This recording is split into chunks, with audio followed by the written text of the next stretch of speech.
जी ने मुझे ये अवसर दिया आज आप सबके सम्मुख होने का, उनकी विभूतियों के साथ बैठने का, उसके लिए उनका भी आभार। ये बड़ा विलक्षण अनुभव है। विजय जी के परिवार तुल्य हैं आप सब लोग। परिवार तो यहाँ है ही, लेकिन उन्होंने जीवन में जो कमाया है, जो साख, जो प्यार, जो अधिकार उन्होंने कमाया है आप सब पर, आज आप सब यहाँ उपस्थित होकर उसकी गवाही दे रहे हैं। ये बताता है कि वो कैसा व्यक्तित्व है। उनके कृतित्व पर लोगों ने आश्चर्य व्यक्त किया। मुझे याद आया, एक महाकवि हुए हैं हिंदी में, सूर्यकांत त्रिपाठी निराला।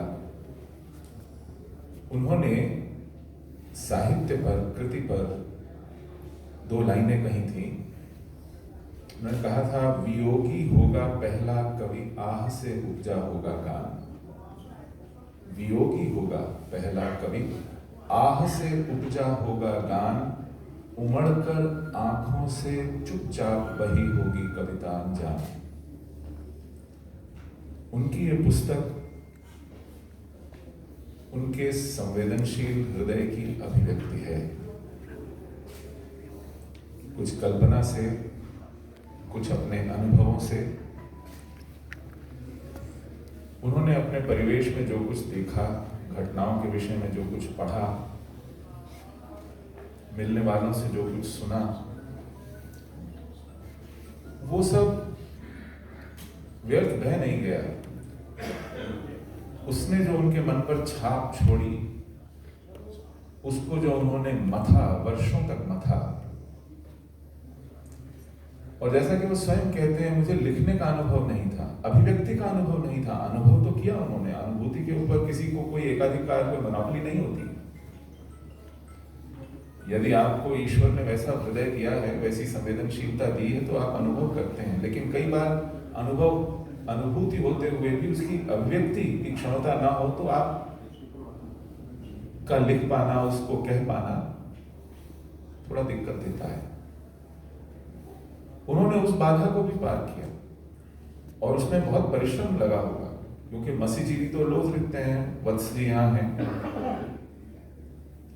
ये स्वयं लिखते रहे हैं, लोगों से लिखवाते रहे हैं। लेकिन विजय जी ने किस अनुभव यात्रा से गुजरकर आपके सामने यह कृति रखी है, ये सच में विलक्षण है। ये अपने आप में साधारण बात नहीं है। कब पुस्तकें रोज सैकड़ों की तादाद में छपती हैं, विमोचन होते हैं, लेकिन आज ये जो पुस्तक जिसके विषय में हम लोग बैठे हैं, ये अपने आप में इस वजह से बहुत विशेष है। और जहां तक कि इसका विषय है, बंटवारा और विस्थापन, मैं अब तक जो भी कुछ बोला गया उसको बहुत धैर्य से और बहुत गंभीरता से सुन रहा था। और बार बार ये कहा गया कि हमें यह सुनिश्चित करना है कि ऐसी त्रासदी न दोहराई जाए। ऐसी त्रासदियां इसलिए होती हैं क्योंकि हम उनको सही अर्थों में समझते नहीं। अब 1990 की जो त्रासदी हुई, वो मुश्किल से बंटवारे के 40-43 वर्षों बाद हो गए। कैसे होने दिया? बंटवारा तो जब हुआ, आप सब जानते हैं, तब हम शासक नहीं थे। अब हम पर एक विदेशी आक्रांता का शासन था। हमारे पास ना अपनी सेना थी, ना अपनी पुलिस थी, ना अपनी व्यवस्था थी, ना अपना प्रशासन था। और तब वो बंटवारा झेलने को हम अभिशप्त हुए। इससे पहले कश्मीर में 6 और विस्थापन, बलायन, निष्कासन, जो मात कहें, हुए 5 शताब्दियों में। लेकिन ये 1990 का निष्कासन सबसे ज्यादा कष्ट इसलिए देता है क्योंकि तब यह देश छोटे छोटे राजाओं में बटा नहीं था, जैसे दयानंद जी ने आपको बताया।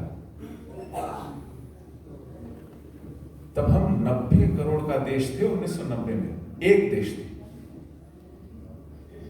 800 सांसदों की चुनी हुई संसद थी हमारी, 15 लाख की फौज थी। 1974 में हमने परमाणु परीक्षण किए थे, हम परमाणु शक्ति संपन्न देश थे। हमारे देश में जीता जागता प्रेस था, सर्वोच्च न्यायालय था, उच्च न्यायालय था, निचली अदालतों की श्रृंखला थी, पुलिस थी,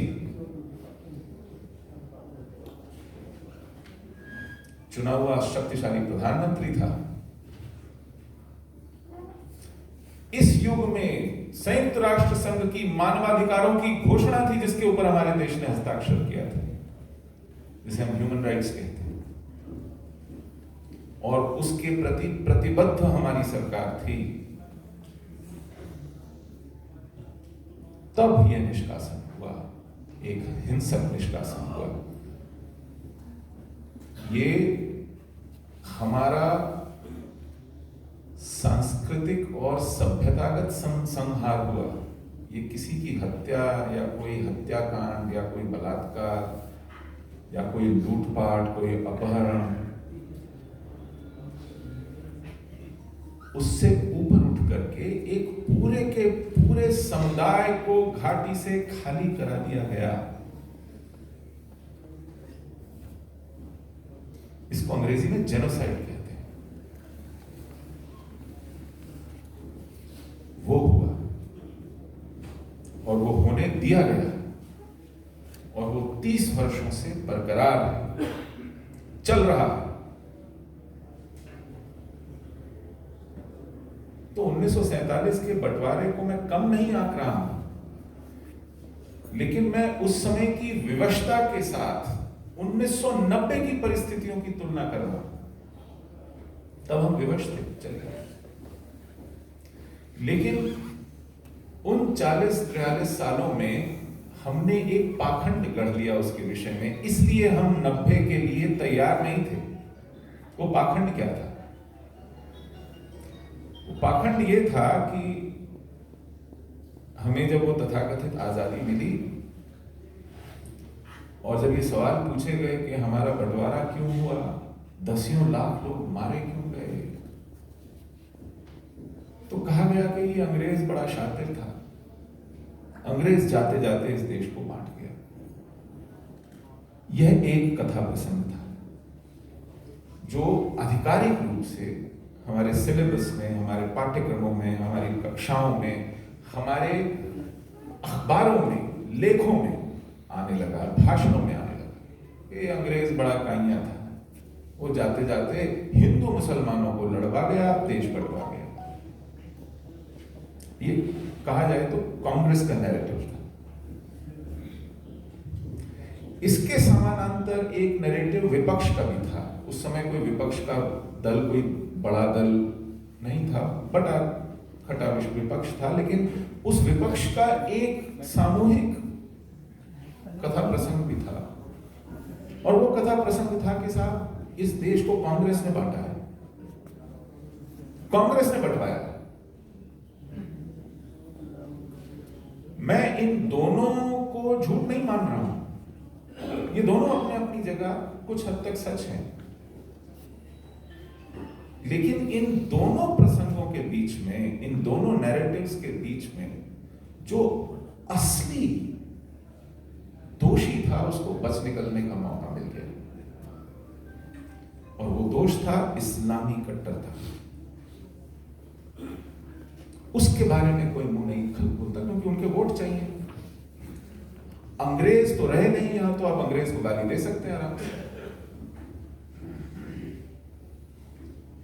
लेकिन यहां जो हैं और जो एक मुश्त वोट देते हैं, उसका वोट चाहिए। तो उसके ऊपर सबने, अभी जिन पुस्तकों की चर्चा हुई और देश बट गया, एच.वी. शेषाद्री जी की अंग्रेजी में पुस्तक है the tragic story of partition. आप वो पढ़ लीजिए, आप राम मनोहर लोहिया की गिल्टी मैन ऑफ पार्टीशन पढ़ लीजिए, बंटवारे के दोषी। उसमें घुमा फिराकर कांग्रेस को दोषी।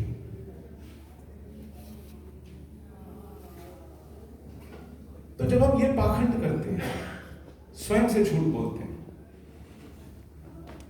तो फिर इस विषय में तैयारी क्या करेंगे? भाई इलाज तो तभी संभव है जब आप डायग्नोसिस कम से कम ठीक करें। आज भी सारी की सारी राजनीति हलाल सर्टिफिकेशन तलाश रही है। सबको हलाल सर्टिफिकेट चाहिए, बड़े कीमती हैं वो। और वो हलाल सर्टिफिकेशन कैसे मिलता है? आप में से अधिकांश व्यापारी हैं, आप जानते हैं कि हमारे व्यापार में जो कुछ लगता है उसमें पूंजी की एक बड़ी विशेष भूमिका होती है। शायद सबसे महंगा जो साधन व्यापार में है वो पूंजी है, बड़ी बहुत ब्याज देना पड़ता है।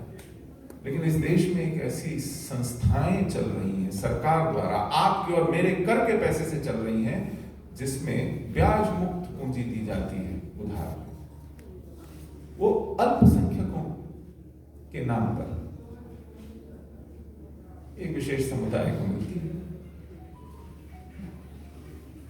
आप गूगल कर लीजिए, 2018-19 में करोड़ों छात्रवृत्तियां बांटी गई।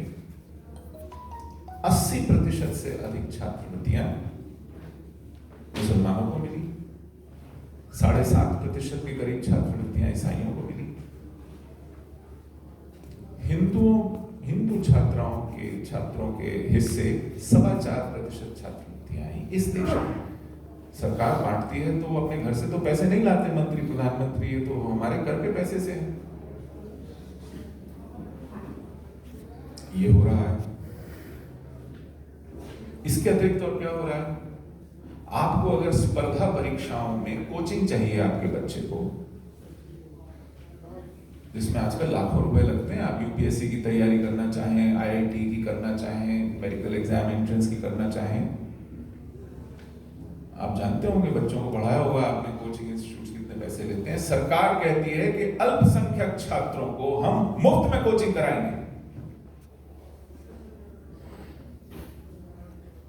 तो मेरे इस देश में मेरी सरकार, मेरी व्यवस्था मुझे क्या कह रही है? आप कहें कि ये तुष्टीकरण की राजनीति है ना, मैं इसे तुष्टीकरण नहीं मानता। मैं कह रहा हूं कि मेरी व्यवस्था, मेरी सरकार कह रही है मुझे कि यदि आपको अपने बच्चे के लिए छात्रवृत्ति चाहिए, व्यापार के लिए ब्याज मुक्त ऋण चाहिए, कोचिंग चाहिए फ्री में, तो आप धर्मांतरण कीजिए, इस्लाम स्वीकार कीजिए, तो सरकार आपको देगी। सरकार मेरा धर्मांतरण कराने पर तुली हुई है। जो लोग कहते हैं कि एनजीओ को चंदा आना बंद हो गया विदेश से क्योंकि वो यहां धर्मांतरण करते थे, बिल्कुल ठीक कह रहे हैं कि चंदा आना बंद हो गया। ये एनजीओ धर्मांतरण करते थे। अगर इसका एक छोटा मोटा लाभ इस देश को मिलता था तो कम से कम डॉलर देश में आते थे, देश की विदेशी मुद्रा बढ़ जाती थी। लेकिन अब इस धर्मांतरण का ठेका अगर मेरी व्यवस्था, मेरी सरकार ले लेती है और मेरे कर से मेरा धर्मांतरण करती है, तो फिर उनके चंदे आने पर रोक लगने का क्या फायदा है? अभी वो पहले और ये आपको पूछना पड़ेगा, व्यवस्था से पूछना पड़ेगा कि मेरे साथ, मेरे समुदाय के साथ हिंदू होने का भेदभाव क्यों है? भाई शाप है क्या, पाप है क्या हिंदू होना? आप मेरिट्स पर कीजिए या मीन्स पर कीजिए। यदि आपके पास खर्चा उठाने की व्यवस्था नहीं है, यदि आप मेधावी छात्र हैं या दोनों हैं, तो इस विषय में दीजिए। लेकिन अगर मैं गरीब हिंदू हूं तो यह मेरा दोष है।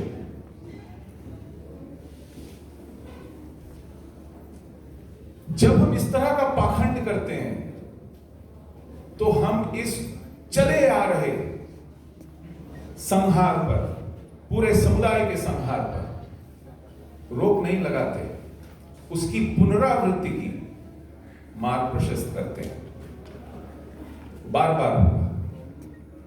आज कश्मीर में जो हुआ है उसको विस्थापन कहा जाता है, अंग्रेजी में माइग्रेंट कहते हैं, विस्थापन, या कुछ लोग कहते हैं कि ये प्रवासी हो गए, जैसे प्रवासी पक्षी होते हैं, माइग्रेंट्स प्रवासी होते हैं, विस्थापन डिस्प्लेसमेंट होते हैं, जैसे कहीं बाढ़ पीड़ित हो, भूकंप पीड़ित हो, डिस्प्लेस हो जाते हैं, कहीं बांध बन गया हो, डिस्प्लेस हो जाते हैं।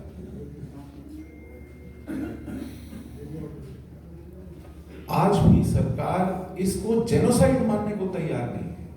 किसी भी अपराध पर मुकदमा चलाकर, साक्ष्य प्रस्तुत करके किसी को दोषी करार देकर सजा देने की स्थिति में नहीं है। एक भी अपराध पर अपवाद स्वरूप कोई दोषी नहीं पाया गया है कश्मीर का। और मुझसे बार बार कुछ लोग बुला कर पूछते हैं, वरिष्ठ लोग, अधिकारी लोग, कि भाई तो मत बोलो ऐसा, क्योंकि जब आप अपनी व्यथा कथा कहते हो तो वो घाटी का मुसलमान नाराज हो जाता है, फिर उसका दिल जीतने में मुश्किल होती है। हमें दिल जीतना है ना, जिहादियों के हाथ में तिरंगा थमाना है, उनके मुंह से भारत माता की जय बुलवानी है, इसलिए लीपापोती करनी है उस पूरे संहार पर, इसलिए ये बात। तो जहां हम अभी दुविधाओं विडंबनाओं की बात कर रहे थे, मैंने सोचा 2-4 उस फेरिस्त में, उस लिस्ट में और भी जोड़ दूं। समय बहुत कम है, आपसे क्षमा याचना, और बहुत बहुत बधाई विजय जी। आप और लिखें और मन से लिखें और ऐसे कार्यक्रम पुनः करें। बहुत बहुत धन्यवाद।